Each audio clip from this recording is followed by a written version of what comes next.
Hi guys, my name's Nichola. I'm a registered dietitian and I post over at Mummy Nutrition.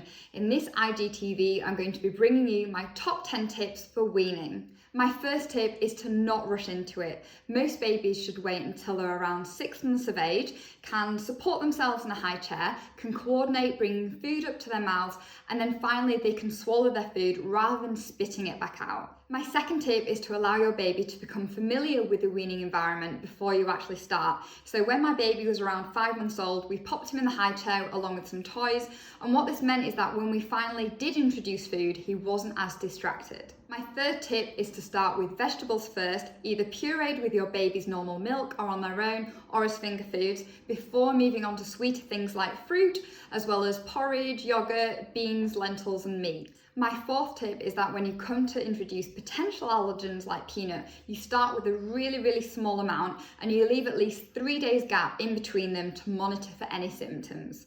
My fifth tip is to aim for your baby to be eating 3 meals a day by the time that they're around 7 months of age. So at breakfast, having a dairy or alternative, and then at lunch and dinner, having a source of protein and iron such as meat, fish, lentils or beans. Tip 6 is to avoid giving your baby any choking hazards such as whole cherry tomatoes, whole grapes, nuts, popcorn, as well as small hard pieces of vegetables.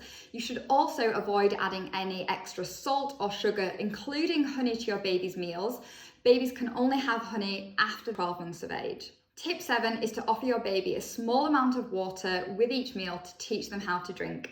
If your baby is under 6 months of age, it should be cool boiled, but over 6 months, it can be drinking tap water. My 8th tip is to batch cook. So I love the mantra, cook once, eat twice. And a really good example is if you're making yourself a bolognese, make sure to make more than what you need for your baby. You can pop it in the fridge or the freezer, but just remember to add salt once you've taken out your baby's portion.